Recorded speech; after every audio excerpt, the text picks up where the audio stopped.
بسم الله الرحمن الرحيم waxaan anigoo Maxamed Yuusuf Jaamac Tigay waxaan kamid ah guddiga taakuleynta iyo wacyigelinta ciidamada qaranka Soomaaliyeed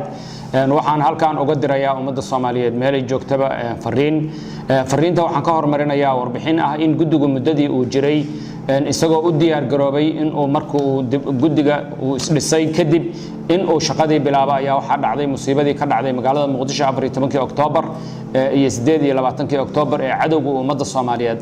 la beegsaday taas oo muujisay baahida loo qabo in ciidanka dalka Soomaaliyeed dadka Soomaaliyeed ay taageeraan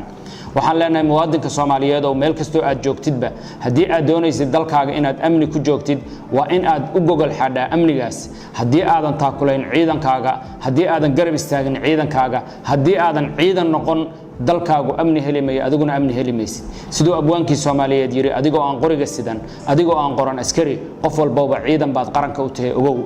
muwaadin ma doonaysaa maalkaagu inuu badbaado ma doonaysaa naftaadu inay badbaado ma doonaysaa dalkaaga iyo dadkaagu inay badbaadaan ma doonaysaa dalkaaga inaad saraf iyo cizi ugu noolaatid waa inaad ka qayb qaadataa taakuleynta ciidamada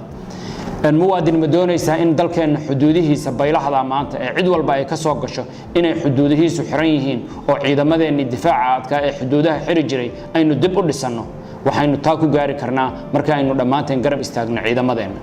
muwaadin ma doonaysaa inaynu dalkeena amni ugu noolaano oo nafteena iyo maalkeenuba badbaado waa inaynu ciidanka amnigeena gudaha ilaalinayo waa inaynu dhisnaa waa inaynu taakuleynaa waa inaynu garab istaagnaa muwaadin ma doonaysaa hawadeena baylaxda in aynu ilaashano oo mid adduunka oo dhan isku xidha bariga iyo galbeedkaba ee maanta baylaxda ee lagu gorgortamayo in cid kale lagu wareejiyo hadii aad taas doonaysid waa inaad ka qayb qaadataa taakuleynta iyo wacyigelinta ciidamadeena qaranka Soomaaliyeed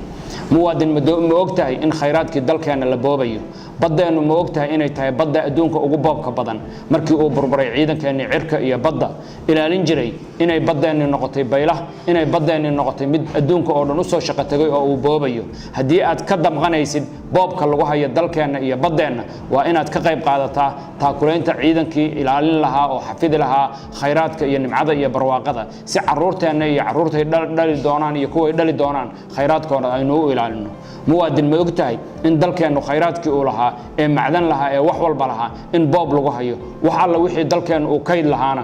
dilaala ay meel walba ku boobayaan oo ay ilaalinayaan ay boobayaan oo ay dhacayaan taa waxaynu kaga hortagi karnaa inaynu dhamaanteen ka qayb qaadano taakuleynta ciidamadeena qaranka Soomaaliyeed dalkeenu markii uu burburay ee haybadii iyo qarannimadii uu lahaa oo ay ku dhisnayd ciidamadu ay burbureen dhaqaalihiisina waa uu burburay dalkeenu inta uu iskaga filnaanayo oo uu ku filnaanayo ciidankeena waa inaynu ciidankeena garab istaagnaa waa inaynu nafteena ku taakuleynaa waa inaynu maalkeena ku taakuleynaa muwaadin hadii aadan adigu askari u noqon dalka ardayda gaar ahaan iyo dhalinyarada wax baratay hadaydan dalka ciidan idinku u noqon ogaada dalku aw meesha uu taagan yahay ka dhaqaaqmayo dalkeena waxa ku sugnaa ciidamo shisheeye muddo fara badan oo ilaa 10 sano gaaraya waxba ay ka tari waayeen inay amnigii dalkeena wax ka taraan waxaan leenahay maanta waxay la gaaray maalintii aynu amniga dalkeena dhamaanteen u istaagi lahayn inaynu wax ka wada qabanno noqotaa kuleeyo ciidan ama noqo ciidan inaynu labadaas isu kala saarnaa ayaa la doonayaa mid ciidanka qorta oo ciidanka ka mid noqdo oo dalkiisa naf iyo maalba u hura iyo mid taa kuleeyo ciidan noqdo oo isaguna maalkiisa ku bixiya dalkeena sidii uu u heli lahaa ciidan ku filan amnigiisa xuduudihiisa hawadiisa badiisa iyo khayraadkiisa oo dhan inuu ilaaliyo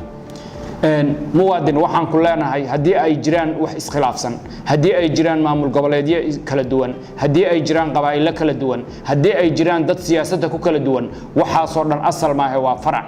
waxa soo aan jirin ayaa ciidanka Soomaaliyeed jiray waxa soo aan jiri doonin ayaana ciidanku jiri doona waxaan leenahay kala duwanaanshuhu iyo khilaafku yuusan u horseedin dalkeenu inuu meesha uu yaalo waligiis uu yaalo waa inaad ka gudubtaa khilaafaadka iyo kala duwanaanshaha waxa soo dhan oo aynu u gudubnaa inaynu ciidankeena taakulayno inagoo ku kalsoon inaan dalkan dadkiisa dad aan hayn aysan ciidan u noqon karin dadkiisa dad aan hayn inaysan difaaci karin dadkiisa dad aan hayn inaysan amnigiisa ka shaqeyn karin waxaan leenahay muwaadin marka wax walba la isku khilaafsan yahay iyo wax walba lagu kala duwan yahay iyo cid walba aad diidan tahay iyo cid walba aad fikrad uga duwan tahay intaad halka iska dhigtid u diyaar garow sidii aad aqoontaada iyo garashadaada iyo maalkaaga iyo naftaada intaba dalkaaga ugu hibayn lahayd oo aad uga qayb qaadan lahayd sidii dalkeena uu mar labaad u noqon lahaa dalalka Afrika laga haybaysto iyo kuwa adduunka laga haybaysto taana wuxuu ku gaaray markii uu dalkeenu yeeshay cudud ciidan oo ku filan aad iyo aad baa u mahadsantiin